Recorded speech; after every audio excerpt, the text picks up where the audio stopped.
Հայկական հեռուստաեթերի առաջին եւ միակ հաղորդաշարը, որն անդրադարձավ մեր հայ շոու բիզնեսի ամենից ամենաիրադարձություններին տալով մեզ ճշգրիտ եւ հավաստի պարզաբանումներ, իհարկե ամենից ամենանեողջին։ Դուք շարունակում եք դիտել ամենից ամենաժամանցային եթերը եւ այս պահին ձեր էկրաններին է ամենից ամենաաստղային շուքերթը, որը վարում եմ ես Լիաննա Տերմինասյանը։ Դες այժմ հայտարարում եմ մեր այսօրվա հիմնական անվանակարգը։ Գարիկ Մարտիրոսյանի ամենից ամենադասարան։ Բացառիկ են այն դասարանները, որոնք անգամ դպրոցն ավարտելուց 10, 20, 30 տարի անց շարունակում են պահպանել կապը եւ անկախ նրանից թե ինչ հաջողությունների եւ նվաճումների են հասել կյանքի ընթացքում, երբ հանդիպում են, շփվում են միմյանց հետ, ինչպես դպրոցում։ Եվ ես ուրախ ու հպարտ եմ, որ պատիվ եմ ունեցել ճանաչել նման դասարան շատ մոտիկից, ինչու՞ չէ նաեւ ներսից։ Խոսքը Նելսոն Ստեփանյանի անվան թիվ 71 դպրոցի 90-ականներին ավարտած 11-ի 4 դասարանի մասին է, որտեղ սովորել է ռուսական շոու բիզնեսի թերևս ամենաճանաչված եւ ամենավառ գույներից մեկը՝ Գարիկ Մարտիրոսյանը։ Եվ եթե լինեմ առավել անկեղծ, ապա կխոստովանեմ, որ այս դասարանում յուրաքանչյուր անձնավորություն վառ անհատականություն եւ ինչպես հենց Գարիկն է խոստովանում, իր երաժշտական ճաշակի ձևավորման հարցում մեծապես ազդել է հենց իր դասարանը։ Եվ այսօր մենք որոշեցինք անդրադառնալ հենց այս լեգենդար դասարանին, որտեղ սովորել է Գարիկ Մարտիրոսյանը։ Գարիկ Մարտիրոսյանի ամենից ամենալեգենդար դասարանի պատմությունը սկսվեց 1980 թվականի սեպտեմբերի 1-ին։ Հենց այդ օրը առաջին անգամ Նելսոն Ստեփանյանի անվան թիվ 71 դպրոց մուտք գործեցին մի խումբ երեխաներ։ Այդ ժամանակ դեռ ոչ ոք բնականաբար չգիտեր, թե ինչպես է դասավորվելու նրանցից յուրաքանչյուրի ուղին։ Ստացվեց այնպես, որ այս լեգենդար դասարանից երկուսը՝ Գարիկ Մարտիրոսյանը եւ Լիլիթ Տերմինասյանը, հանրությանը ավելի հայտնի Լարա Վեբեր, ճակատագրի բերումով հայտնվեցին մեդիա դաշտում։ Գարիկը հեռուստատեսությունում, իսկ Լիլիթը ռադիո ոլորտում։ Ինչու ճակատագրի բերումով? Դե որովհետև Գարիկ Մարտիրոսյանը դպրոցն ավարտելուց հետո ընդունվեց Երևանի Պետական բժշկական ինստիտուտ եւ ավարտելով ստացավ նյարդավիրաբույժի մասնագիտություն։ Իսկ Լիլիթ Տերմինասյանը ընդունվեց Երևանի Գեղարվեստի Պետական ակադեմիան եւ ավարտելով ստացավ արվեստաբանի մասնագիտություն։ Սակայն ամենին անդրադառնանք հերթով։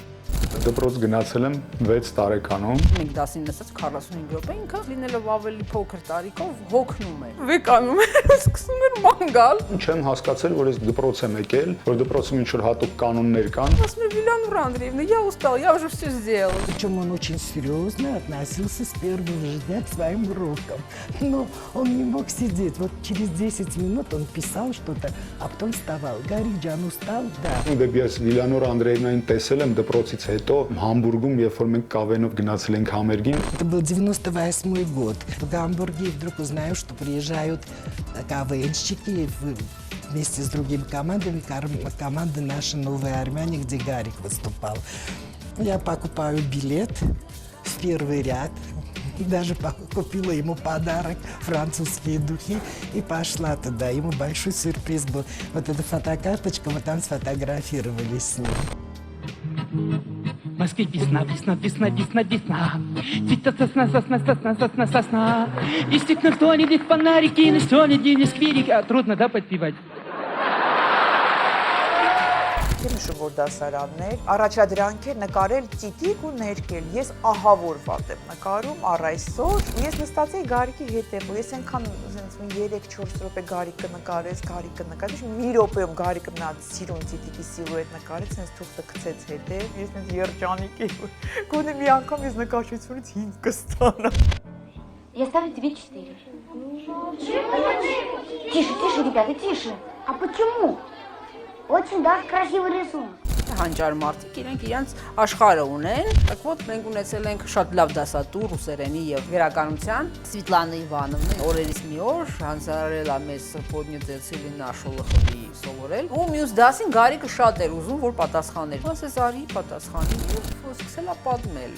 Շատ լավ էր պատմում, տարված իրակարդացածով։ Մենք էլ լսում ենք как-то что-то не очень понимаю։ Դասատունը լսում է, չի կանգնացնում իրան, լսում է, ասեց ապես, շատ լավ է, բայց դու պատմում ես տիխի դոնը, ոչ թե podnete ցիլինա, շփոթել էր։ Ֆիզիկայի մեր դասատուն դաս էր բացատրում, ու ոնց որ մենք սաղ միշտ նստած գրում էինք այդ դասը։ Ինքը նկատեց, որ Գարիկը ոչ գրում է, ոչ ոնց որ իրան չլսի։ Ինքը ասեց Գարիկ, դու ինչի՞ չես գրում։ Գարիկը ասեց, որտեվ ես լսում եմ։ Ասեց, դե որ լսում ես, արի հիմա ինչ ես ձեզ պատմել եմ, այդ ամեն ինչը վերարտադրի։ Եվ Գարիկը վեկալցավ, այդ ամբողջը վերարտադրեց։ Նյութը տալիս էր, ինքը օդում բռնում էր այդ նյութը, արդեն դա իրանն էր, իրանից էլ չէր խլի։ Метод разложения, метод укладки паркета и, наконец, стол невесты. Իրա մեջ փոքրուց ստեղծագործական տաղանդը զգացվում էր։ Ասենք չգիտեմ, բարձր դասարաններում ֆիզիկայի դասատուս Կարլոսովիչը ֆիզիկայի երեկո կազմակերպեց շատ հետաքրքիր Գարիկը Վիդուշին էր։ Քանի որ ուսանողական տարիներին գնում էր համալսարանի ֆիզիկայի ֆակուլտետի կավենի կապիտանն եմ եղել։ Երեխեքին փորձեցի 6-րդ դասանից կավենական ջրը մտցնեմ մեջները։ Բացի դրանից երաշտական պահերը երեխաներին պահում են դասից հետո նվագում իրանց համար։ Ու շատերը ոգևորվեցին, հաց տեղավեն, որ լիքը երեխեք այսօր շատ պրոֆեսիոնալ նվագում են, ասենք հանձինս Գարիկ Մարտիրոսյանը, որը ոչ թե մի գործիք, այլ մի քանի գործիքի վրա նվագում։ Իդեպ ուզում եմ գնամ կոնսերվատորիա ընդունեմ մյուս տարի։ Я тоже голос, я тоже хочу петь։ Ինքը հիմա կարելի ասել ամենահայտնի հայենա post-սովետական տարածքում, բայց ինքը իրան այնքան ջերմ, այնքան հասարակ է մեր հետ։ Մեր հին Гарик Мартиросян. Мы очень любим Гарика Мартиросяна, потому что он наш друг, он наш брат, и он великолепный человек. Լիլիթը միս էքստրավագանտնեսն է եղել միշտ առաջի դասարանից։ Չգիտեմ ինչի է տենց, երևի Դյաջ Գենրիխի տենց գեները ունիկալ ինչ-որ հայացք կյանքին, Լիլիթը առաջի դասարանից, ու իհարկե հումորը։ Ես հենց Լիլիթին հիշում եմ, ժպտում եմ։ Ես по распределению ընկա ուրիշ դասարան, որի դասատուն այդքան էլ դեմքից դուրս չեկա։ Եվ տեսա ես մեր Վիլյանոր Անդրեևնային, ասեցի ոչ, ասի ես այս գեղեցիկ դասատուի մոտ եմ ուզում գնամ։ Ու տենց հայտնվեցի ես մեր դասարանում։ Լիլիթի այդ ընդմիջումը ճաշ կարար լիներ։ Ջրիկ ճաշ։ Իսկ առաջին դասարան ամենավառ հիշողությունն է իմ համար, դա դպրոցի դասերը, որ վերջանում էին, մեզ կաթու բուլկ էին բերում։ Ես միշտ էլի էի ուզում։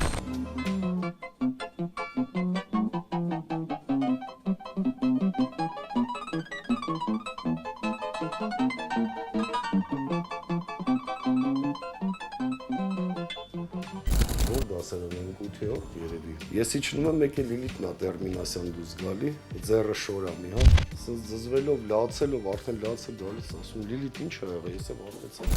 Խնդրում եմ մի հատ կճզմ ես զզվելս գալիս է, քամեմ ես շորա, ես ես ասում լուրջ բան է։ Մեր թաղից էր, նույն թաղում ենք ապրում, միշտ հորդ շատ հավեսով բարևում ենք եւ առավոտյան եւ երեկոյան։ Գիտեմ, մեր թաղի աղջիկա, դաժե նույնիսկ եթե ինչ-որ բան ունեցել չներ, ես կյանքում նեշչյանի օրինքը նեղանար։ Մեկ այդ պետք է 4 դնեմ, պետք է դնեմ այդ 4-ը, բայց մինչեւ այդ 4-ը մի քիչ ներվեր լավ ձգում էի, հետո նոր թողում էի այդ 4-ը дնում էի կամ 5-ը։ Իրան դնում էի անուն Հայրան, ասենք շատ քիչ աշակերտներ էի դնում, ասում էի Լիլիթ Գենրիխովна, не соизвольте ли пройти к доске вместе с дневником, если можно, конечно. Надо шарж мираном. Արդեն գիտեի որ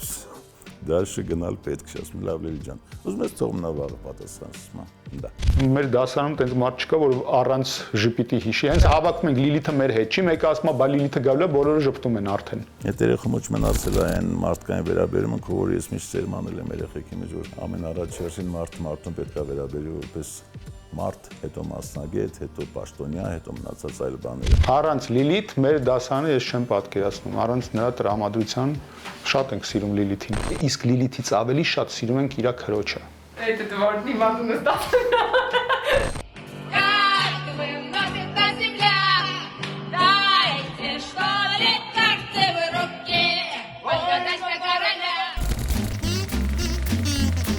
ապացուցված փաստ է, որ ամենաամուր ընկերությունը հատկապես տղաների միջև ձևավորվում է հենց դասարանում։ Եվ Գարիկ Մարտիրոսյանի ամենից ամենալեգենդար դասարանում բնականաբար ձևավորվեց նաև նման ընկերություն։ Այդ ընկերությունը 40 տարեկան է։ Եվ այս տարիների ընթացքում բնականաբար շատ իրադարձություններ են տեղի ունեցել։ Ոմանք որոշ ժամանակ ապրել են եւ աշխատել Հայաստանի սահմաններից դուրս, սակայն անգամ այդ ժամանակ տղաները պահպանում էին կապը միմյանց հետ, շարունակում էին իրենց ամուր ընկերությունը, որը առ այսօր շատ ամուր է։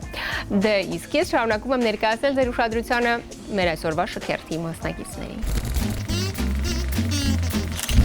Ստացվեց այնպես, որ Գարիկ Մարտիրոսյանի ամենից ամենալեգենդար դասարանը կենտրոն համայնքի Սպանդարյան եւ Մյասնիկյան շրջանների բնակիչներ էին։ Ավելին, մեծամասնությամբ հարևաններ։ Այնպես որ մինչ դպրոց գնալը շատ երեխաներ միմյանց արդեն ճանաչում էին եւ նույնիսկ հաճախում միևնույն մանկապարտեզ։ Սակայն հենց դասարանը հարևան տղաների համար դարձավ միավորող, կապող օղակ եւ սկիզբ դրեց ամուր, հուսալի եւ հավատարիմ ընկերության, որը շարունակվեց նաեւ դպրոցն ավարտելուց հետո։ Ես Վիծյանն մեր նույն հայացից է, Արտուրը, Դավթյան, Կարենը, Դավթյան, Էդոն Մարության, Դավիթը Վավլոյան ու Հակոբը, քանի որ տենց նույն ճանապարհով էին գնում գալիս, Թումանյանն Ալբանդյան խաչմերուկը, այդ մեր տեղն էր։ Ու ճանապարհին մի հատ բուդկա էր, պաղ-պաղակ վաճառող։ Այդտենց միշտ գալիս էինք, այդտեղից այդ բուդկայից մառոժնի էինք առնում, ու տենց ուտելով գնում էինք, արդեն այն որակի էինք ասել, որ եթե դաժե փող չէր ելնում մոտներից, գալիս էինք, ես կնիկը մեզ սաղին մառոժնի էր հյուրասիրում, հետո մի քանի օրից հենց ծնողները փող էին տալի, վերում պարտքերը պագում էին։ Петя Васечкин. Иллюзии. 14-րդը ունիկալ դասարան էր, շատ մերված դասարան էր, շատ իրար հետ կապված, ու տղաները մեկը մեկից լավ։ Դավթյան Արտուրը շատ վառ անհատականություն է։ Միշտ հենց հումորով, որտեղ Արտուրն է, անտեղ ուրեմն բարձր ինչ-որ ձայներ է։ Բայց շատ նրբանկատ, ադատ պահպանող։ Ես առաջին անգամ գնացի Արտուրենց տուն, Դավթյան, եւ առաջին անգամ կյանքումս տեսա լավ գիտար, որովհետեւ Արտուրի պապան ճիշտ եւ որակով երաժշտություն էր լսում եւ փոխանցեց իր այդ ճաշակը Արտուրին։ Արտուրն էլ մեզ Գիտարայի էր գնում, ամբողջ օրը գիտարայով էր տարված։ Ուր գնում էինք, այդ գիտարան իր հետո վերցնում էր։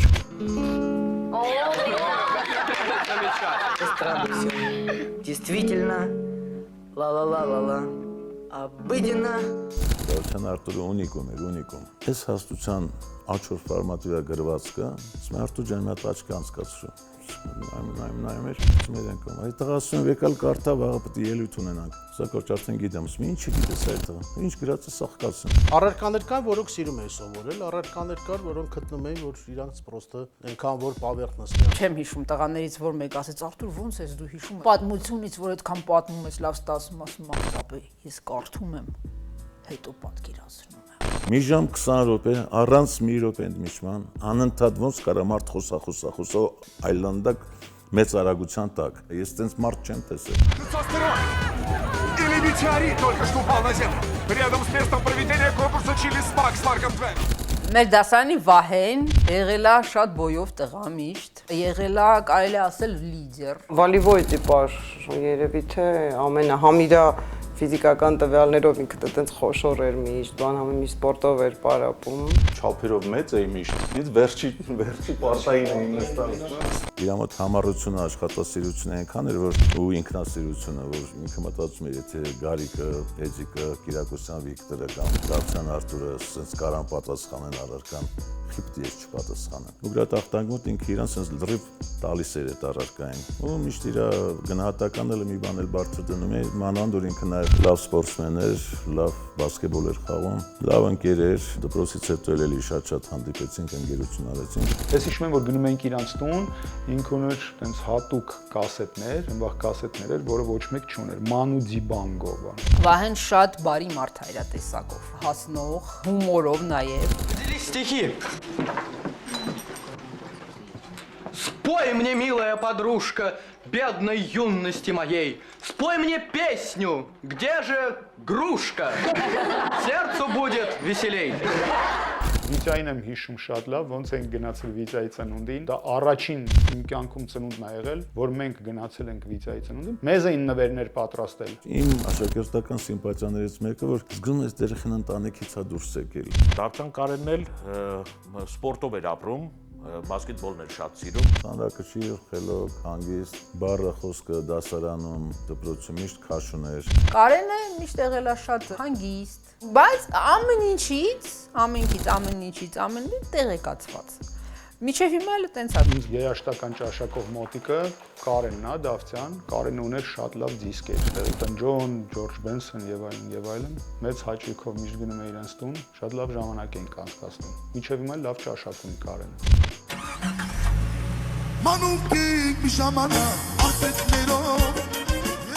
Ты говорил, что будет классика. Пора это тату. Живой классика.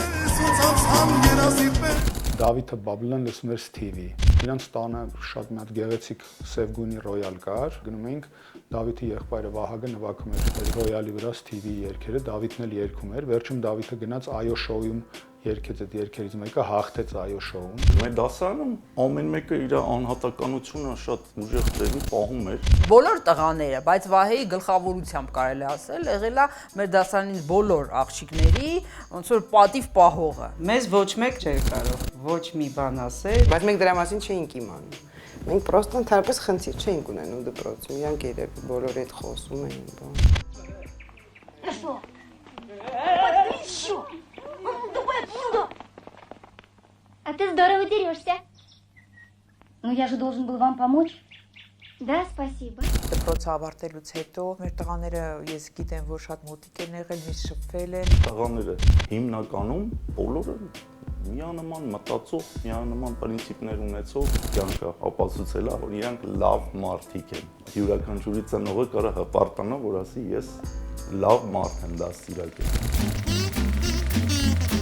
Առանձնահատուկ է այն դասարանը, որտեղ սովորում են զույգ եղբայրներ, քույրեր կամ քույր եղբայր։ Գարիկ Մարտիրոսյանի ամենից ամենադասարանը առանձնացավ նաև այդ իմաստով։ Աննա եւ Դավիթ Մկրտչյաններ։ Ծայրաստիճան տարբեր, բայց միևնույն ժամանակ շատ խարիզմատիկ երկու անձնավորություն։ Աննան ծայրաստիճան կազմակերպված, զուսպ, հավասարակշռված, պատասխանատու, պարտաճանաչ, լավ սովորող մի աղջիկ, որին երկրորդ դասարանում միացավ Դավիթը։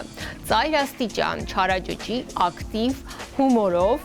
ծույլիկ, բայց շատ ընդունակ մի կերպար։ Եվ հետաքրքրականն այն էր, որ Աննան սովորում էր այս դասարանում առաջին դասարանից, եւ երբ երկրորդ դասարանի սեպտեմբերի 1-ին Աննայի հետ միասին եկավ Դավիթը, ամբողջ դասարանի համար իսկական բացահայտում էր, որ Աննան ունի զույգ եղբայր, այն էլ այդքան ակտիվ ու չարաճճի։ Դե ինչ դիտում ենք մանրամասները։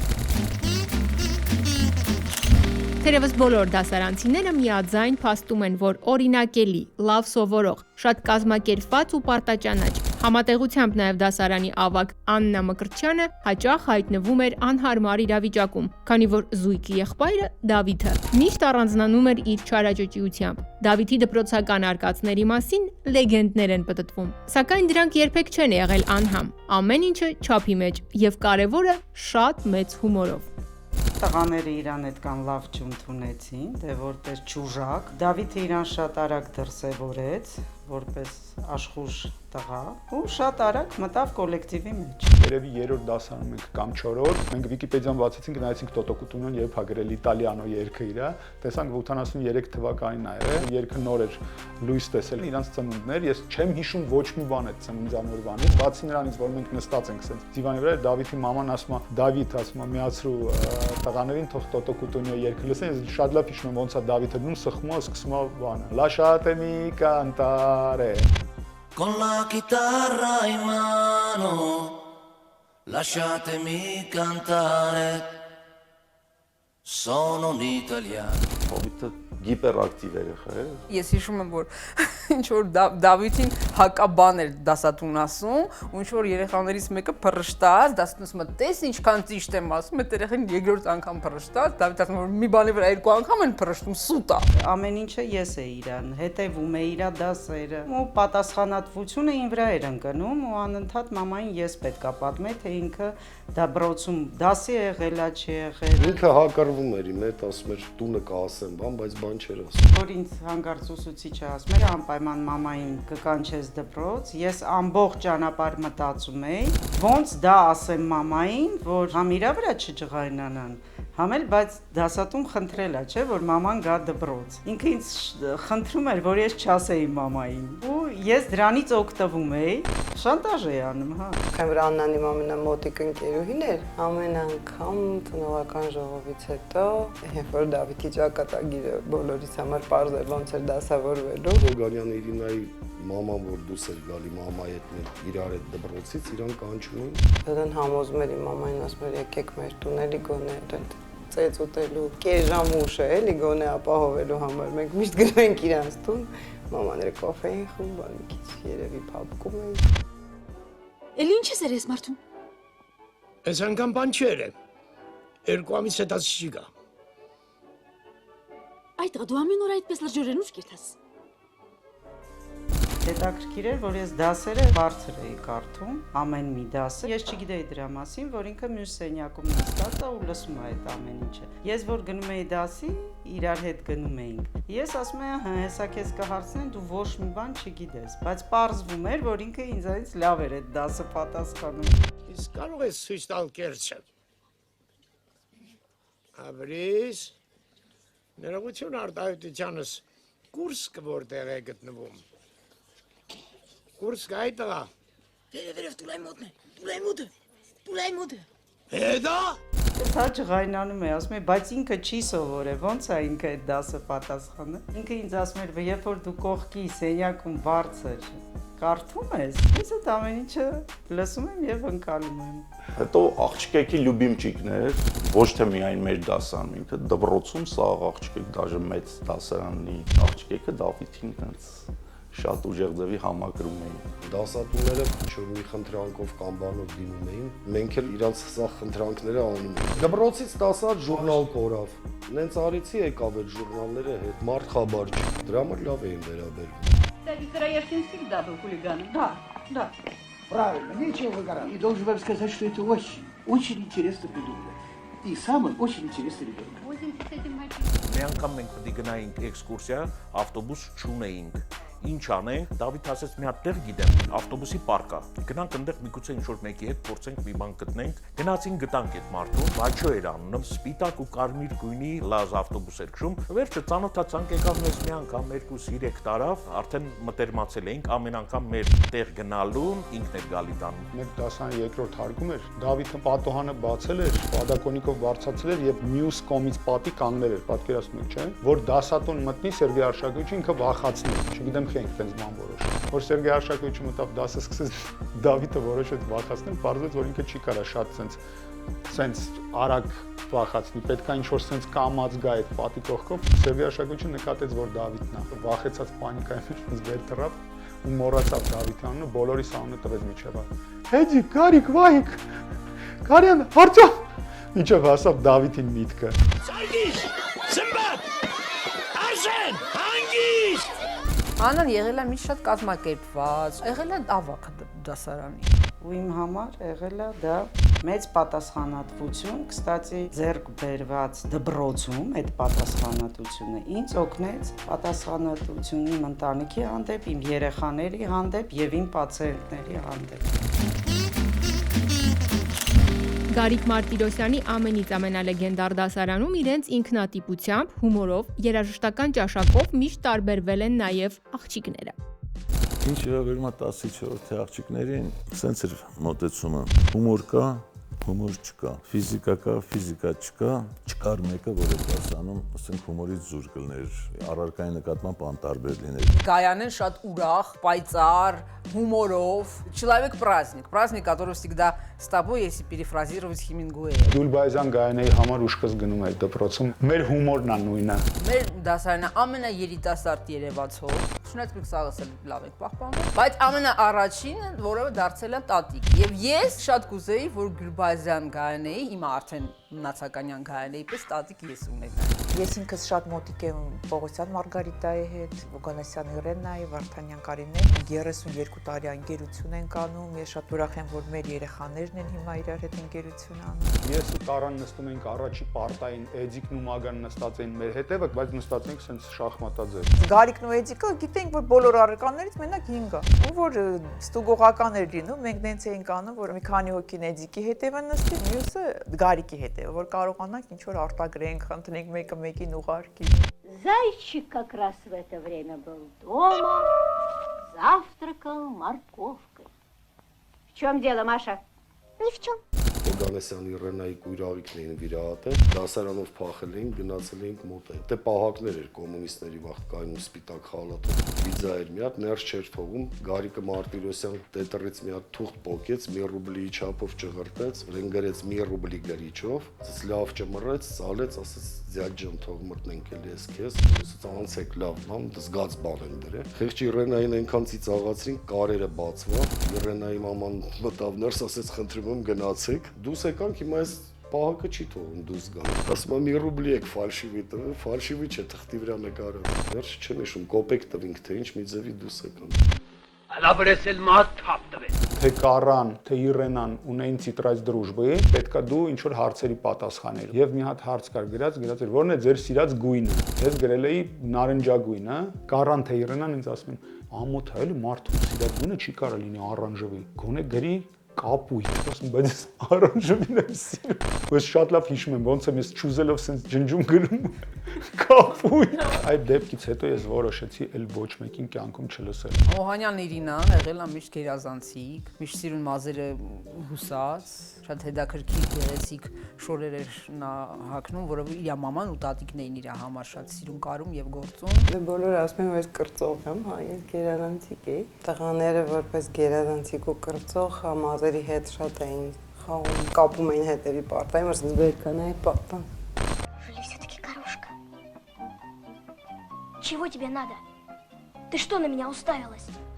Ես ու Իրան իրար հետ մոտիկ ընկերուհիներ էինք, շատ բարի անձնավորություն է եղել, հասնող։ Մենք պատրաստել ենք Գալբոյ Ագանյոկ, պետք է դպրոցում դա լիներ, բայց քանի որ այդ Սուսլով Տիրեկասիգին չգիտեմ ով էր մահացավ, թույլ չտվեցին դա անել դպրոցում, եւ ես քանի որ ակտիվիստ էի, ահա որ հեկատուն մամային ասի ման բաղը մեր դասում գայսա մեր տանը Գալուբոյ Ագանյոկան։ Որտենց մեր տանը Գալուբոյ Ագանյոկ էին կարում։ Ես հիշում եմ Իրանից տանը առաջ անգամ լսում եմ Էլջարո, Roof Garden-ը, ու Իրան ինձ ասում էր լսի ինչ երգ է։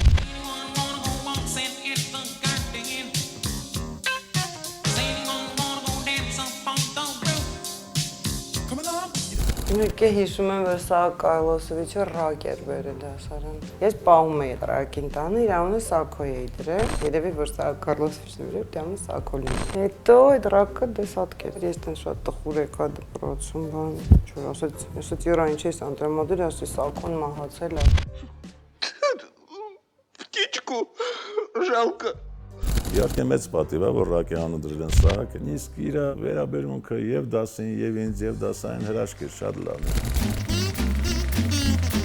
Թերևս շատ դասարաններում կա մի անձնավորություն, որը խնամքով պահում է դպրոցական տարիներից տարբեր տեսակի իրեր, հուշատետրեր, հուշանվերներ, պատկերներ եւ այլն եւ այլն։ Գարիկ Մարտիրոսյանի ամենից ամենադասարանում այդ անձնավորությունը Լևոն Թորոսյանն է։ Եվ հետաքրքրականն այն է, որ մեզ մոտ նկարահանման է Լևոնը եկել է պատկերներով, որոնք 30 տարի խնամքով պահպանել է։ Այդ պատկերների հեղինակը հենց Գարիկ Մարտիրոսյանն էր։ Եվ ինչն էր շատ հատկանշական, որ այդ պահին տաղավարում գտնվող թերևս բոլոր դասարանցիներն իսկապես շատ զարմացել էին, որ Լևոնը կարողացել էր այդքան տարի խնամքով պահել այդ պատկերները։ Դե ես շարունակում եմ ներկայացնել ձեր ուշադրությանը Գարիկ Մարտիրոսյանի ամենից ամենադասարանցիներին։ Ինչպես խոստովանեց հենց Գարիկ Մարտիրոսյանը, Լևոն Թորոսյանի մոտ պահված պատկերները ըստ էության կոմիքսներ են, որոնց հեղինակը միայն Գարիկը չէր։ Դրանք դասարանցիների կողմից հատուկ հորինված հերոսներ էին, որոնք պարբերաբար հայտնվում էին տարբեր իրավիճակներում, եւ ինքն ընդամենը այդ բոլոր կրեատիվները հանձնում էր թղթին։ Եվ այնուամենայնիվ Լևոն Թորոսյանը այդ առումով արեց իր որոշակի մեջբերումները։ Մայր Սիրգևնա ունեինք, ծավուճներ, մեկ-մեկ էլ մեզ դաս էր տալի, եթե չեմ սխալվում, основы семейной жизни, это մի բառ մտավ Գարիկը լսեց, էմանսիպիրованная женщина, ու միանգամից արտացոլեց։ Հենց սա, այսա։ Իդեպ ասեմ, այս նկարները բոլորը 87-88 թվականի նկարներ են։ Այդ տարիներին 7-8-9 դասարան կռիվ անել, այդ լավ գիտեք, Ալավերդյան, Բոքսի Հայատ, նաև դա էր արտացոլում այդ նկարների մեջ։ Նաև այդ թվերին չգիտեմ կհիշեք, այդ 87 թվերին boys sweater-ներ կային, մոդա դուրս եկավ, գրեթե բոլորը դա էին հագնում, ու նաև այդ boys sweater-ը այդ տպավորված էր բոլորի մեջ, եւ կային դրա հետ միասին այդ յոլոչկա շալվարները։ Այ խնդրեմ, այս էլ boys sweater-ը։ Դպրոցում Լևոնը եղել է շատ հագիստ, նորմալ, տղաների հետ ընկերություն անող տղա, մի քիչ սլենգով ասեմ, at դուշի մարդ։ Եկա այդ դպրոց այդ դասարան արդեն 3-րդ դասարանում։ Տարեց տարի մեր ընկերությունը ավելի ու ավելի մոտիկանում էր։ Մեր դասարանի Լևոն գնացինք իրանց տուն, ասեց ես ունեմ մագնիտոֆոն, կասետ ունեմ Lionel Richie երգերը, ասում եմ այդ ինչ է, ասել չգիտեմ Lionel Richie-ն ինչ է։ Երևի 5-րդ դասարան ենք թե 4-րդ, գալիս եմ ես լավ հիշում եմ ոնց այնքը դնում կասետը միացնում ու սկսում է Hello-ն։ Hello, is it me you're looking for? Հիշում եք դա։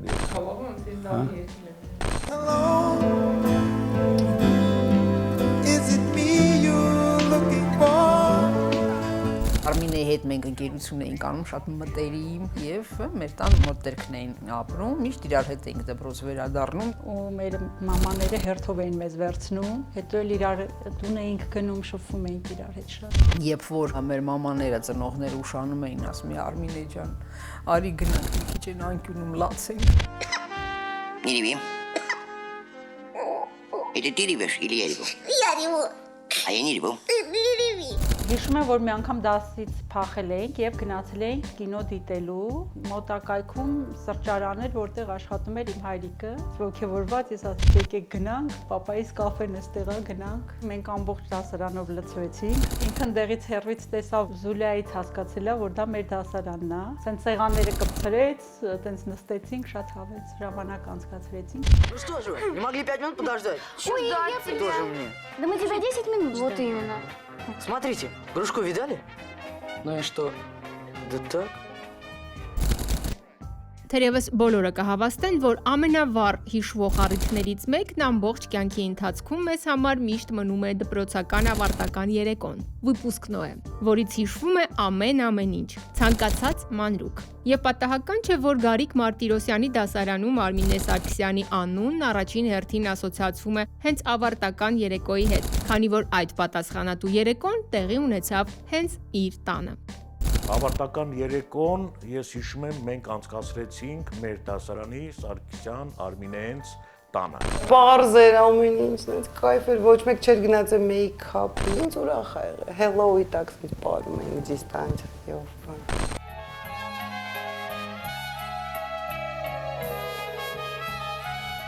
Ես շատ լավ հիշում եմ, որ գնացել եմ մի հատ լեհ վաճառականից հյուրանոցում առել էի պիրամիդա ջինսեր, վարդագույն ուրեմն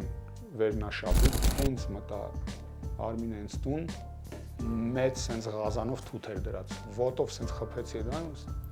ամբողջովին դարա Mr. Թութ, ու փաստորեն գնացի, հոխվեցի, որ վիպուսկնոյի մեր լուսանկարները նայեք, կտեսնեք, որ ես ուրիշ շորերով եմ։ Անկրկնելի օր անցավ, մինչև լույս, ոնց որ ընդունված էր։ Դպրոցից հետո այդ վերջին ամենամեծ հանդիպումն է մեր եղել, հա, միասին, եւ մենք հանդիպել ենք հիմա 30 տարի անց։ Երեխեք, եկեք ես բաժակով էլ խմենք մեր դասարանի կենացը։ Այ ապրես Արփ ջան։ Դպրոցն ավարտելուց հետո բնականաբար բոլոր դասարանցիների կյանքը ինչ որ ձևով դասավորվում է։ Որոշ մարդիկ իրենց տեղը գտնում են եւ որոշակի հաջողություններ են արձանագրում հենց հայրենիքում, սակայն գտնվում են նաեւ այնպիսի շրջանավարտներ, որոնք իրենց ուրույն տեղը գտնում են Հայաստանի սահմաններից դուրս։ Գարիկ Մարտիրոսյանի ամենից ամենալեգենդար դասարանում թերևս ամենաառաջինը կամ առաջիններից մեկը Մոսկվա տեղափոխվեց Գարիկ Մարտիրոսյանը եւ շնորհիվ իր տաղանդի եւ ինքնատիպության կարողացավ գտնել ռուսական շոու բիզնեսում իր ուրույն տեղը եւ դառնալ թերևս ամենավառ կերպարներից մեկը։ Ինչ խոսք Գարիկ Մարտիրոսյանից բացի արտասահմանում իրենց տեղը գտան նաեւ դասարանցիներից եւս մի քանիսը եւ այս պահին անդրադառնում ենք հենց նրանց։ 2021 թվականի օգոստոսի 14-ը Գարիկ Մարտիրոսյանի ամենից ամենալեգենդար դասարանի համար դարձավ շրջադարձային, քանի որ այդ օրը 30 տարի անց դասարանը գրեթե ամբողջ կազմով հավաքվեց։ Ինչ խոսք, կային դասարանցիներ, որոնք դպրոցն ավարտելուց հետո առաջին անգամ էին հանդիպում միմյանց, եւ հետաքրքրականն այն էր, որ այդ հանդիպմանը ներկա գտնվեցին նաեւ տևական ժամանակ արտասահմանում բնակվող Մարգարիտա Պողոսյանը եւ Մարինա Արզոյանը։ Գարիկ Մարտիրոսյանը, ինչպես նաեւ Դավիթ Բաբլոյանը եւ Կարինե Վարդանյանը դասարանին այդ օրը միացան տեսազանքի միջոցով, սակայն ամենին անդրադառնանք հերթով։ Ես 2 անգամ Բարսելոնա գնացի Մարգարիտայի մոտ։ Ես էլ ինքս 25 տարի Մոսկվայում եմ ապրել։ Բաբլոյան Դավիթը շատ տաղանդավոր է, շատ ուժեղ երաժիշտ է, շատ ափսոս, որ իր ստեղծագործական կյանքը, ինչքանով ես եմ հասկանում, ավարտվեց այն պահին, որ նա գնաց Գերմանիա, որովհետև մենք էլ չենք լսենք ոնց է երգում, ոչ մի ինչ ձայնասկավառակներ չի ձայնագրել։ Я же не собирался всю жизнь на гитаре играть. Нет, правда, одно удовольствие. Ես գործի բերումով շուշուտ էի գնում Գերմանիա, Դավիթի հետ խոսացինք, ասեցի ինչ կլինի, դե Վիկտորի հետ միասին ենք աշխատում, ասեցի ինչ կլինի, հենց արա Վիկտորի հետ գաս էլի, ասի հա ամեն ինչ կանեմ, սյուրպրիզ է ուզում Դավիթին անել, թռնում ենք Գերմանիա, Դավիթին ասի, որ չստացվավ, տան մոտ ենք հասնում, Դավիթ եկավ, փաթավ վաղան, Վիցյան հետևից եկավ, խփեց ուսին, զնգեր ծխելու բանկա սենց տարած նայեց Վիցյան, նայեց վրես ու հիմա չի կարող խոսա սենց, բերանը փակվել է, էմոցիոնալ շատ ուժեղ պատմություն է։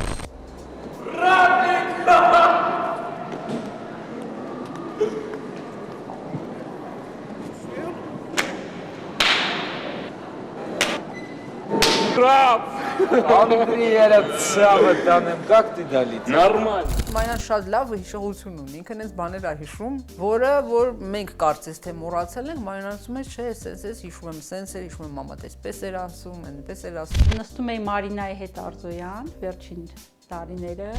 մոտիկ էինք իրար հետ շատ, միասին շատ դասերից փախնում էինք, լուծում էինք, քայլում էինք։ Ջերմ ողջույններս հրապոր Լոնդոնից, իմ շատ սիրելի համադասարանցիներ ջան։ Անչափ ուրախ եմ ու երջանիկ, որ վերջապես բախտ ունեցա տեսնել ձեզ անցյալ տարի։ Միասին անցկացրեցի մի շատ հետաքրքիր եւ անմոռանալի երեկո, որը կհիշեմ դեռ երկար տարիներ։ Թվում էր, որ այդ 30 տարիները չեն անցել եւ մենք վերադարձել ենք դպրոց մեր հերթական ամառային արձակուրդներից։ Ուրախ եմ նաեւ, որ ոչ ոք չէ փոխվել, մնացել եք նույնքան բարի, համեստ, հոգատար, ինչպիսին ձեզ հիշում եմ։ Չնայած տեղյակ եմ ձեր բոլորի նվաճումներից եւ ձեռքբերումներից, կյանքը ձեզ չէ փոխել։ Սմենչում երկուսից լավ ծեծեցին, Спутник. Да, соединяйтесь со станцией Мир. Леня, здорово. Ну что, получили железо кровельное? Как, я ж братву отправлял, секунду я в карты играю. Մի փոքր գլուխ եմ ուզում գովամ, որովհետև օգոստոսին, որ մենք հավաքվեցինք, այդտեղ ես ու Դավթյան Կարենի լուման էր, որ մենք հավաքվեցինք, որովհետև խոսացինք հեռախոսով, ես Ռուսաստանում էի եւ ասեց, որ գայ, հենց որ գաս, կզանգ տաս, հավաքվենք։ Ես եկա, զանգեցի, ասի, որ Մագանել է ստեղ, կազմակերպի հավաքվենք եւ հավաքվեցինք։ Մագային ու Մարինային տեսանք վերջերս հավաքվել էինք մենք երեխաներով։ Դավիթի հետ էլ բանով վիդեո քալով խոսացել ենք։ Ես այնքան ուրախ եմ, որ մենք հավաքվեցինք, որ մեր կապը կա, գրուպան մենք ստեղծել ենք, շնորհավորում ենք բոլորի ծնունդները։ Բոլորիդ շատ կարոտում եմ, սիրում եմ եւ հուսամ, որ շատ շուտով մենք նորից կտեսնվենք։ Խմենք բոլոր մեր դասարանի երեխեքի համար, ովքեր հիմա դուսն են, ովքեր հիմա ստեղ չեն, Մագայի կենացը, Կարայի կենացը, Արզոյան Մարինայի կենացը, Բաբուսի կենացը։ Ինչ խոսք, այս լեգենդար, ուրախ, պոզիտիվ, երաժշտասեր դասարանն իսկապես բացառիկ է։ Նրանք կարողացել են տարիների ընթացքում չկորցնել կապը միմյանց հետ եւ միշտ տեղեկացված լինել միմյանցից։ Սակայն ցավով պետք է փաստեմ, որ այս դասարանում եղան նաեւ կորուստներ։ Զուլֆիա Վարդանյան, Կարեն Մարիկյան, Հակոբ Անիսոնյան։ Նրանց կյանքը շատ շուտ ընդհատվեց, սակայն նրանք շարունակում են ապրել իրենց հարազատների եւ դասարանցիների հոգիներում, հուշերում եւ սրտերում։ Իդեպ տարիներ առաջ, երբ մենք անդրադարձել էինք Գարիկ Մարտիրոսյանին ամենից ամենայի շրջանակում, առիթ ունեցանք նկարահանել վաղամեռիկներից մեկին, Հակոբ Անիսոնյանին։ Թերևս առանձնակի դառը զգացողություն ես ապրում, երբ իմանում ես, որ դասարանցի, ում հետ մեծացել ես, միասին անցկացրել մանկություն, պատանեկություն, վաղ երիտասարդություն, այսինքն կյանքի ամենավառ ու ամենակարևոր ժամանակաշրջանը այլևս չկա։ Գարիկ Մարտիրոսյանի դասարանում հավերժի ճամփան բռնեցին նախ Զուլֆիա Վարդանյանը, հետո Կարեն Մարիկյանը եւ ապա Հակոբ Անիսոնյանը։ Ինչ խոսք, նրանցից յուրաքանչյուրը եւս ունեցել է իր վառ գույնը, շատ սուր հումոր եւ երաժշտական բարձր ճաշակ։ Դժվար է դրա մասին խոսել, քանի որ միասին մեծացել, երիտասարդ երեխեք էին մեր ուրեմն Զուլֆիան Վարդանյան, Սարսվենի Բեսնե, Կարենը Մարիկյան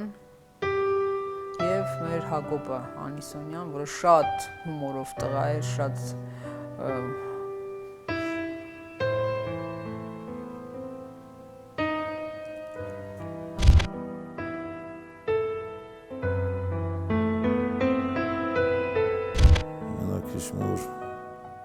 Միշտ իր ազգանը հաթաթ է արտասանում, Անիսոն Յան, տենց է ասում, ու ինքն էր ուրախանում, ես էր ուրախանում, բայց ինձ եղա, որ կյանքում շատ բաներ ավելի առաջնան, քան պետք են, որ առաջնային։ Ամենաուժեղ հումոր ունեցող մարդկանցից մեկը մեր դասանում հոգին թող լուսավորում էր Անիսոնյան Հակոբն էր։ Հակոբին շատ լավ հիշում եմ, գնում ենք իրանց տուն եւ ինքը դնում է Ջորջ Բենսոնի կասետ, ինչու չգիտեմ հիմա տենց բաների հետ եմ ընկել։ Ասում է ուղարկել են արտասահմանից, ես էի Հակոբներ, Դավիթներ, իրանց տանը նստած նայում էինք։ Հետո հիշում եմ Անիսոնյան Հակոբը շուն սկսեց պահել, Կարլո էր շանանունը։ Մենք պարտադիր դասերից հետո դուրս էինք գալի, Հակոբի շանն էինք ման տալի, մենք էլ էինք ման գալի։ Մարիկյան Կարենը շատ ուրախ տղա էր։ Իմիջիալից Մարիկյան Կարենն էլ էր շատ լավ նվագում գիտար։ 90-91 թվին ինքն է ինձ առաջին ակորդները ցույց տվել։ Շատ ժամանակ ենք անցկացնում Մարիկյան Կարենն ստանը, ձեր տանն էինք շատ ժամանակ անցկացնում, Արտյոմենց Մարգարյան, այն ժամանակ ինչքանով կարող ենք մեզ թույլ տալ, այդպես փարթիներ ենք կազմակերպում տան պայմաններում։ Ինչ խոսք, առանձնակի նրբանկատությամբ Գարիկ Մարտիրոսյանն ու բոլոր դասարանցիները հիշում են իրենց տնօրենին, երջանկայի շատակ Գեորգի Մատվեևիչին եւ ուսուցիչներին։ Գեորգի Մատվեևիչյան ժամանակ շատ ենք вахենում։ Սարսափով էին լսում, երբ որ ասում են, տեսա քեզ կտանենք դիրեկտորի մոտ, ոնց որ տանենք դատարան քեզ։ Здравствуйте, Елена Степановна. Здравствуйте, Георгий Матвеевич. Я тебе обещала, что я тебя приведу к директору. Обещала и привела. Успокойнее, что случилось? Петров из 6 А класса, Георгий Матвеевич. Здравствуйте, очень приятно. Не спешите с выводами. Ну, большое спасибо, наверное, я должен от имени коллектива сказать за то добрые слова, которые он направляет в адрес своих воспитателей։ 73 թվից ծնվածներին մի քիչ ուրիշ ձև են վերաբերվում։ Ընդամենը տարբերություն 12 տարի աստղակերպի հետ կապված ինչ-որ ընդհանուր բաներ կա։ Ու երբ որ մտնում էի դասարան, իմ համար կարևոր չէր այդ որ երեխան դասը սովորել, չի սովորել։ Կարևորը որ ինքը երբ որ գասով ֆիզիկայի դաս ինքը պատրաստ լինի, ինձանից ստանա այն, ինչ որ մենակ ես ունեի։ Սամբիստեր, ում որ ինքը դաս էր տալի, կազմակերպում էր, քանի անգամ այգի են գնացել առավոտները 7:30-6։ Բոլորին ողջորել էի ժամը 6-ին այդ 5 դասանից հավաքում ենք մեր այգում, Օղակաձև այգում, վազում ենք, պարապում ենք, խաղում ենք, կռվել են սովորում տղաները։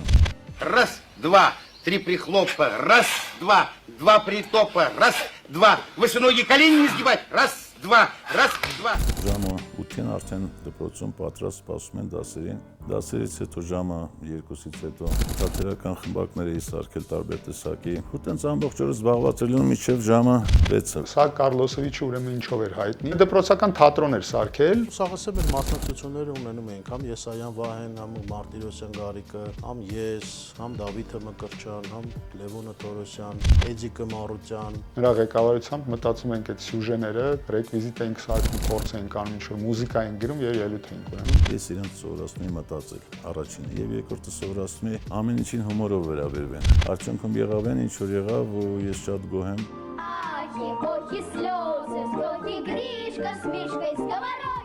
Սերգեյ Արշակովիչը մեր դասղեկը մի քիչ ավելի խիստ էր։ Ես հիմա եմ օրինակ մտածում, որ մեղքեր էլի ինքը մեր ձեռքում, որովհետև իսկական շատ ենք տանջել իրան։ Մի հատ այնպես պերիոդ եղավ, որ Սերգեյ Արշակովիչը եկավ մեր դասղեկը, ասեց, խնդրում եմ ձեզ, ասեց, եթե դասերից փախնելու եք, եկեք ինձ տեղյակ պահեք, որ ես գոնե իմանամ, ասենք, եթե հարց առաջանա, ասենք ինչ ենք անում։ Իրար հետ շփվելով, ամեն մեկից ինչ-որ մի բան սովորելով, չհաշված մեր դասատուներն էլ շատ բաներ մեզ տվեցին։ Դարձել ենք այն, ինչ որ մենք կանք հիմա։ Եթե այդ դպրոցը իմ կյանքում չլիներ, ես չէի ելնի։ Եթե կարելի ասել, մենք ընտանիքում 50% դաստիարակվել ենք, բայց 50% մեր դասատուներն են տվել այդ դաստիարակությունը։ Դպրոցի ազդեցությունը, դասարանի ազդեցությունը, երեխեքի շփումը, տան ազդեցությունը, ընտանիքի ազդեցությունը, սա բերում է, դարձնում է ինչ-որ մի օբշի բան։ Ես ինչ հիմա գիտեմ, դա դպրոցից է եկել։ Մարիկյան Կարենը սովորացել են գիտար նվագել, Բաբլոյան Դավիթը սովորացել է դաշնամուր նվագել։ Մեր տղաների աղբերները, քույրերը ազդել են եւ հենց տղաները եւ աղջիկները, բան երաժշտական ճաշակի ձևավորումը նրանցից է եկել։ Մեր կապող օղակը դա մեր դպրոցն է, ու միշտ պետքա դրա մասին հիշել, ու միշտ պետքա դրոշակի նման պահել։ Ես լեզվաբան եմ մասնագիտությամբ, տարիների ընթացքում աշխատել եմ շատ տարբեր ոլորտներում եւ իմ բոլոր տեսակի գիտելիքները դպրոցից ստացած բոլոր առարկան, դա ես ասի չէ, ես գերազանցիկ եմ եղել կրծող։ Վստահությամբ կարող եմ ասել, որ կիրառել եմ։ Ուսանողությունը էլի ուսանողությունով, բայց մենք մեկ անգամ եւս եկանք այն մտքին, որ յոտքի մեր դասարանը ուրիշ է։ Իմ բախտը շատ է բերել, որ հենց ընկել եմ հենց այդ դպրոց, հենց այդ դասարան, որտեղ կարող անգնեի այդ դպրոցում ուրիշ դասարան, լրիվ ուրիշ ձևի մարդ լինեի, հենց տենց էլ լինելու է։ Յուրաքանչյուր մեկը անհատականություն է, ամենքը ունի իր ընտրած ուղին։ Օրինակ մեկը ես դարձա արվեստաբան եւ հետո началась моя счастливая жизнь в мире радио։ Մեր դասարանը տենց ունիկալ դասարան է իրոք։ Պարզապես ոչ մի դասարան ես չեմ ճանաչում կարողական, որոնք 50 տարեկանում հավաքվում են ու ոնց որ Հայաստանում ասում են, քեֆ են անում։ I just go to say I love you. I just go to say how much Հակամայից ասում եմ ինչ որ տեղեր, որ հայ ես գնում եմ իմ դասարանի հետ հանդիպման ու արդեն երրորդ դեպքն է, որ ինձ ասեցին վայ, որ դուք հավաքվել եք, մենք էլ ենք ոգեշնչվել եւ մենք էլ ենք հանդիպել դասարաններով։ Անցյալ տարվա ամենամեծ նվաճումներից մեկն է եղել իմ կյանքի։ Հանդիպեցինք ու դարձավ ավանդույթ։ Ինչ-որ բան է ստեղծվում, որ մեր դասարանը տենց մեր հիշողությունները անմահանում է։ Մենք երջանիկ ենք նաև նրանով, որ մենք ունեցել ենք դասարանում այդպես տղաներ։ Եթե ինչ-որ մի բառ ասում են իրանք, իմացի, որ դա 100% անոց բան է։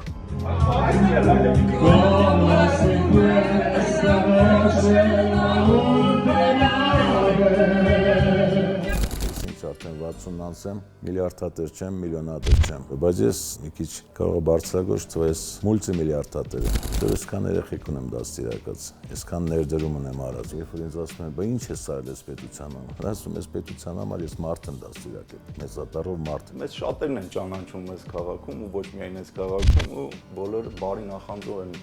մեզ նայում, որ մենք սենց իրարով ապրում ենք, իրար հետ շփվում ու լավ ժամանակ ենք անցկացնում։ Մենք իրար առաջի անգամ տեսել ենք առաջի դասարանում, անցել է 42 տարի։ Դա շատ վախենալու է առաջի հերթին այդ թիվը։ Երկրորդ հերթին ուրախացնում է մեզ, որ մենք նույն ձև իրար շատ լավ վերաբերվելով, որ հավաքվում ենք ոնց որ առաջին դասարանում ենք բոլորս։ Իմ համար ոչ մեկ չի փոխվել։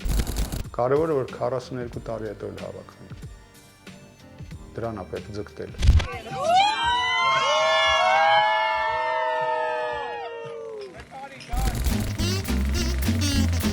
Վերջին ժամանակաշրջանում հաճախ են հանդիպում դեպքեր, երբ գիտությամբ տառապող մարդիկ դիմում են ժողովրդական լեզվով ասած նիհարեցնող ստամոքսի մասնահատման վիրահատության օգնությանը։ Եվ օրեր առաջ հանդիպեցի հենց նման վիրահատություն տարած բարեկամիս ու անկեղծ խոստովանեմ, որ այս ամիսների ընթացքում ինքը փոփոխվեց ոչ միայն վիզուալ, այսինքն նիհարեց 46 կիլոգրամով, այլ փոփոխվեց նրա աշխարհընկալումն ու ինքնագնահատականը։ չմանրացնեմ մեր զրույցի բուն բովանդակությունը, պարզապես փաստեմ, որ գոյություն ունի կարծիք, որ ստամոքսի մասնահատման վիրահատությունը ըստ էության էսթետիկ բնույթի վիրահատություն է, սակայն սա թյուր կարծիք է։ Ստամոքսի մասնահատման վիրահատությունը ըստ էության գործիք է, որը թույլ է տալիս բալանսի բերել հորմոնալ ֆոնը օրգանիզմի, նպաստում է նյութափոխանակության ակտիվացմանն ու արագացմանը, ինչպես նաև պաշտպանում է օրգանիզմը ճարպակալումից առաջացող հիվանդություններից։ Այլ կերպ ասած, սա կախարդական հապ չէ, այլ գիտականորեն ապացուցված մեթոդ, որն ունի երկարաժամկետ արդյունք։ Եվ այսօր բարեկամիս հորդորով ես որոշեցի անդրադառնալ այս շատ կարևոր ու ակտուալ թեմային եւ մեզ մոտ ամենից ամենաեթեր հրավիրել հենց բարեկամիս վիրահատող դոկտոր Հակոբ Շմավոնյանին։ Ընդհանուր լապարասկոպիկ, ուռուցքաբանական եւ բարիատրիկ վիրաբույժ Հակոբ Շմավոնյանը մեզ մոտ Հայաստանում այն եզակի վիրաբույժներից է, որը հաջողությամբ իրականացնում է նման վիրահատություններ, այնպես որ ամենայն ուշադրությամբ դիտում ենք մեր եթերը եւ անում համապատասխան հետեւություններ։ Ստացել եմ բժշկական կրթություն Երևանի Մխիթարերացու անվան պետական բժշկական համալսարանում, այնուհետև շարունակել եմ մասնագիտական գործունեությունը արդեն նեղ վիրաբուժական մասով Մոսկվայի Սկլիֆասովսկու անվան գիտահետազոտական ինստիտուտում, որտեղ անցել եմ արձինատուրա, հետո անցել եմ երկրորդ մասնագիտական վերապատրաստման շրջանը Մոսկվայի Բլոխինի անվան ուռուցքաբանական ինստիտուտում, այնուհետև որոշ ժամանակ աշխատել եմ Սկլիֆասովսկու անվան գիտահետազոտական ինստիտուտում, դրանից հետո ունեցել եմ շատ հետաքրքիր փորձառություն Մոսկվայի Լոգինովի անվան գիտահետազոտական ինստիտուտում, կարելի ասել աշխարհում լապարասկոպիայի գերհզոր կենտրոններից մեկն է համարվում, այնուհետև վերադարձել եմ Հայաստան եւ սկսել եմ աշխատել արդեն Երևանում որպես ընդհանուր օնկովիրաբույժ, համատեղ նաեւ լապարասկոպիայի։ Երկրորդ ասանավարիչ։ Չկա առանձին մասնագիտացում որպես բարիատրիկ վիրաբույժ։ Դա վիրաբուժության ճյուղ է, ուղղակի սկսել էր պետք եւ հետաքրքիր պատմություն ստացվեց, որ իմ ընկերոջը անհրաժեշտ էր այդ վիրահատությունը, բայց ես չէի իրականացնում դեռևս։ Ու ստացվեց այնպես, որ հանդիպեցի Ֆրանսիայից մեր հայրենակցին, որը հիմա Փարիզում գլխավոր բարիատրիկ վիրաբույժներից մեկն է, հանդիպեցի Հայաստանում եւ մենք միասին վիրահատեցինք պացիենտին, բավականին հաջող ստացվեց։ Այնուհետև իմ ղեկավարի պրոֆեսոր Սուրեն Ստեփանյանի աջակցությամբ եւ օգնությամբ մենք սկսեցինք բարիատրիկ վիրահատությունները։ Սկսել ենք 21 թվականից, ավելի քան 200 վիրահատություններ արդեն ունենք կատարած։ Բարիատրիկ վիրահատությունները ժողովրդի մեջ տարածված որպես նիհարեցնող վիրահատություններ, դրանք ստամոքսաղեքային տրակտի վրա կատարվող կազմափոխական վիրահատություններ են, որի արդյունքում քաշը նվազում։ Իհարկե համար առաջին ցուցումը դա ճարպակալման առկայությունն է, որը ուղեկցվում է քրոնիկ հիվանդություններով։ Ներկայումս ճարպակալումը համարվում է որպես առանձին հիվանդություն։ Խնդրով պայմանավորված է նաև շաքարային դիաբետը, սրտի իշեմիկ հիվանդությունը եւ բազմաթիվ այլ խնդիրներ, ընդհանուր մինչեւ օնկոլոգիական հիվանդություններ։ Եվ պայքարել այս հիվանդության դեմ իհարկե անհրաժեշտ է։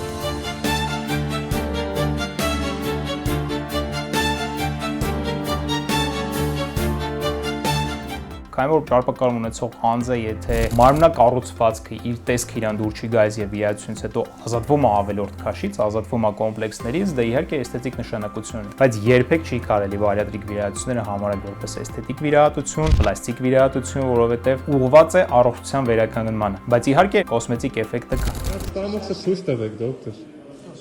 Խաչատուրյաններ։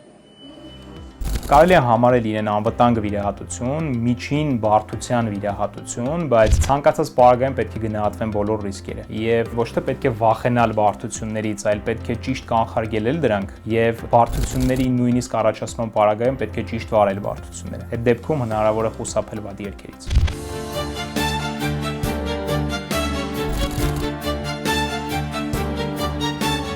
Հավելյալ քաշ ունեցող, գիրություն ունեցող անձանց մոտ խախտված է հորմոնալ բալանսը։ Տղամարդկանց մոտ հորմոնալ բալանսը շատ ավելի է խախտված, քան կանանց մոտ, որովհետև տղամարդկային հորմոնը, տեստոստերոնը, ճարպակալում ունեցող անձանց մոտ խիստ քչանում եւ բարձրանում է ընդհակառակը էստրոգենը։ Դրանով պայմանավորված են նաեւ որոշակի սեռական խնդիրներ, առողջական, հոգեբանական խնդիրներ։ Վիրահատության արդյունքում կարգավորվում է հորմոնալ ֆոնը նիհարելու պրոցեսով։ Կանանց դեպքում հորմոնալ ֆոնի խախտման պարագայում մենք ունեցել ենք պացիենտներ, որոնք ունեցել են չբերություն։ Վիրահատության արդյունքում անցել է ճարպակալումը, կարգավորվել է հորմոնալ ֆոնը եւ մեր պացիենտները հիմա չունեն չբերություն։ Վիրահատությունը հղիության համար հակացություն չի հանդիսանում երբևիցե, ուղղակի մենք մեր պացիենտներին խորհուրդ ենք տալիս հղիությունը սկսել պլանավորել վիրահատությունից 1 տարի անց, երբ որ քաշը կարգավորված կլինի, սննդային ռեժիմը կարգավորված կլինի։ Ընտրում եմ այսօր ճանապարհը իմ, սիրո հետևից գնալու համար, ես ու սիրտս դարձանք ապրելու չափ համար, վարկյանս քեզ մոտ ժամերի նման, սահման ես ունեմ, դու չունես պայման, խիղճը թող քեզ ուշի, որն է ճիշտ ու սխալ որոշիր, ճանապարհ քայլոր քայլ դեպի երազանք, ճանապարհ խավարի միջով ես անցա ու հասա դեպի լույս ու կյանք։ Մեր օրգանները, սիրտը, երիկամները, լյարդը, ենթաստամոքսային գեղձը նախատեսված չեն հավելյալ քաշի համար։ Եթե մենք ունենք հավելյալ քաշ, մեր օրգանները աշխատում են ծանրաբեռնված։ Գումարած դրան առաջանում է օրգանների ճարպակալը։ Համար առաջին ճարպակալող օրգանները դրանք լյարդը եւ ենթաստամոքսային գեղձն են։ Վիրահատությունների արդյունքում ծնանից էլ հնարավոր է ազատվել։ Ինսուլինի քանակությունը իջնում է արյան մեջ, շաքարի քանակությունը, գլյուկոզայի քանակությունը կարգավորվում է արյան մեջ, երկրորդ տիպի շաքարային դիաբետը մեծ մասամբ դեպքերում անցնում է կամ դառնում է ավելի հեշտ կառավարել։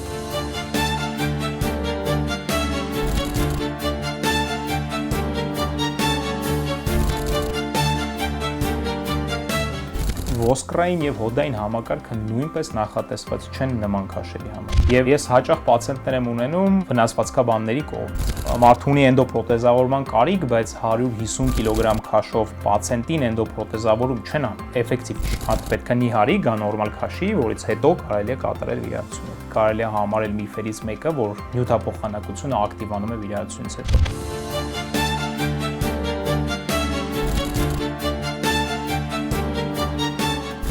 Փոխանակությունը կարող է ակտիվանալ ֆիզիկական ակտիվությանը զուգահեռ։ Գիրություն ունեցող անձը չունի ֆիզիկական ակտիվություն կամ շատ քիչ է ֆիզիկական ակտիվությունը։ Եթե վիրահատությունից հետո հաշվի առնենք, որ պացիենտները նիհարում են 30, 40, 50 կիլոգրամ, ուսում են իրենց ավելի թեթև զգալ եւ մեծ մասի մոտ առաջանում է ցանկություն նաեւ ֆիզիկական ակտիվության սպորտզալ գնալու եւ այլն, դրանով պայմանավորված կարող է նյութափոխանակությունը արագանա։ Բայց բուն բարիատրիկ վիրահատությունը, որ ասենք արագացնում է օրգանիզմի նյութափոխանակությունը, այդպես չի։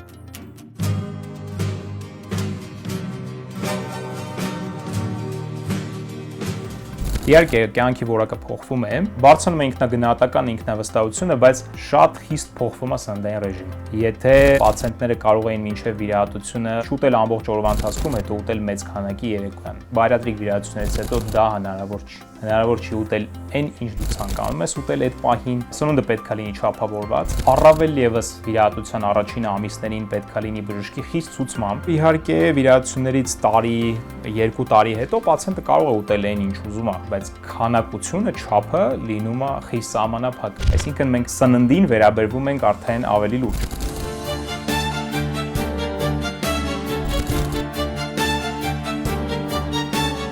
Միֆերից ամենատարածվածը, որ վիրահատությունից հետո երբեք քաշի վերադարձ չի լինի եւ մարդ կարող է ուտել ինչ ուզում է եւ երբեք քաշ չի հավաքի, չկա նման բան։ Երբեք պետք չի մոռանալ, որ չի կարելի չարաշահել հեշտ ներծծվող ածխաջրերը, որոնք արագ վերածվում են ճարպի օրգանիզմում։ Հեշտ ներծծվող ածխաջրերի մեջ են մտնում ալյուրից պատրաստված ընդհանրապես ուտելիքները, քաղցրը, հյութերը, որոնք մենք խմում ենք, եւ այն մրգերը, որոնք քաղցր են։ Եվ շատ կարեւոր է նաեւ քաղցր ուտելու պարագայում ֆիզիկական ակտիվությունը, որ ստացած էներգիան օրգանիզմը կարողանա ծախսել։ Ըստ էության ճարպակալումը դա ստացած եւ ծախսված էներգիայի դիսբալանսը։ Վիրահատության արդյունքում փոխվում է եւ ախորժակը, եւ ընդունված սննդի քանակը։ Ախորժակը փոխվում է հետաքրքիր մեխանիզմով, ստամոքսը արտադրում է գրելին հորմոն, գրելինը տրամադրում մեզ սնվելուն, գրելինն է պայմանավորում սննդային վարքը։ Ստամոքսի չափի մեխանիկական փոքրացման արդյունքում գրելինի քանակը արյան մեջ նվազում է։ Հետևաբար նվազում է ախորժակը։ Եթե նվազում է ախորժակը, նվազում է սննդի ընդունման չափը, ըստ էության դառնում է դիետա, բայց դիետան պահպանել է այս պարագայում շատ ավելի հեշտ է լինում բարիատրիկ վիրահատությունից հետո։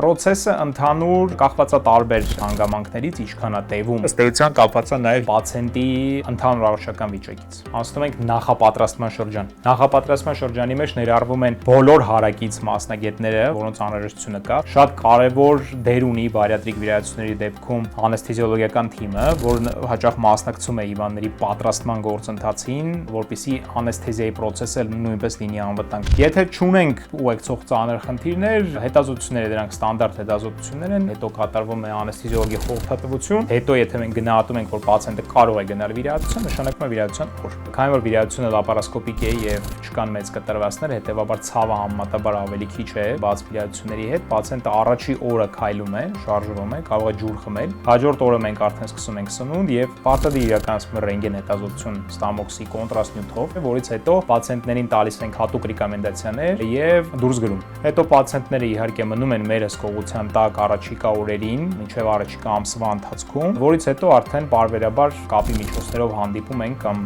զանգահարում ենք որոշակի դեպքերում պացիենտներին հետագա ընթացքը գնահատելու համար։ Միանշանակ վիրահատությունները պետք է իրականացվեն այնպիսի կլինիկաներում, որտեղ փորձը եւ անձնակազմը եւ գործիքները պատրաստ են նման վիրահատություններ իրականացնելու համար։ Ուրախությամբ կարող եմ հայտնել, որ ես աշխատում եմ այնպիսի կլինիկաներում, որտեղ իմ նշած բոլոր գործոնները բարեհաջող վիրահատություններ իրականացնելու համար առկա են, ինչպես նաեւ օգնող մարդիկ եւ թիմը առկա է վիրահատությունների համար։ Համար առաջի քայլը իհարկե մեր հետ կոնսուլտացիան է, երբ որ պացիենտի հետ մենք հանդիպում ենք, նախ սկսում ենք արդյոք առկա ճարպակալում կա թե չէ, արդյոք պացիենտը ունի քրոնիկ հիվանդություններ թե ոչ։ Բացատրում ենք վիրահատությունը, բացատրում ենք հետվիրահատական ընթացքը, խոսում ենք վարդությունների մասին, դրանց հավանականության մասին, վարդությունների առաջացման դեպքում մեր հաջորդական քայլերի մասին, որ պացիենտները տեղյակ լինեն ինչ է իրենց սպասվում։ Եթե կոնսուլտացիայից հետո պացիենտի մոտ չի փոխվում ցանկությունը կամ չեն առաջանում նոր ցանկություններ, իրականացվում է հետազոտությունների շրջան, որից հետո նշանակում է վիրահատության օր։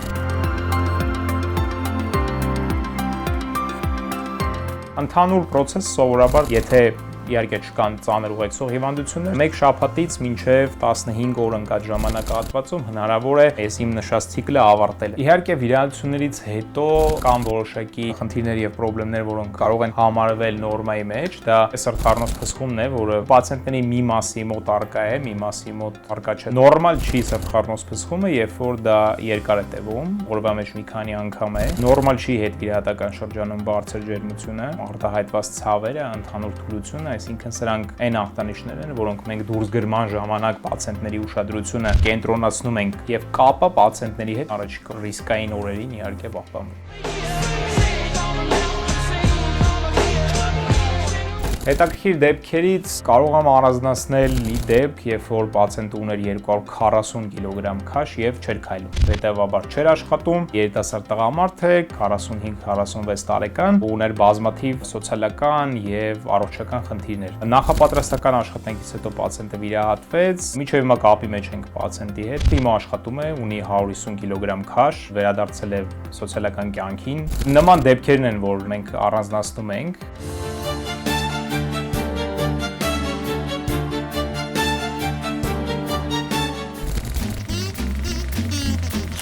Այսպիսին էր մեր այսօրվա շքերթը լի հետաքրքիր ու բովանդակալից բացահայտումներով։ Եվ այդ ամենին թերևս հավելեմ, որ 11-ի 4-րդ դասարան իսկապես այն վառ օրինակն է, թե ինչպիսին պետք է լինի դասարանը, որ անգամ 30 տարի անց նրանք կարողանում են միասին հավաքվել, ուրախանալ, ապրել եւ որ ամենակարևորն է անել լավ, ամուր ընկերություն։ Լեսքից մնում է միայն ասել, որ հաջորդ շաբաթ մեզ սպասում է շատ հետաքրքիր մի անվանակարգ, այնպես որ ակտիվ հետևում ենք անոնսներին, բացահայտում անվանակարգը, շքերթը եւ իհարկե սրտատրոփ սպասում է հաջորդ եթերին։ Մենք կհանդիպենք արդեն հաջորդ կիրակի ամենից ամենաժամանցային եթերում։ Հաջողություն։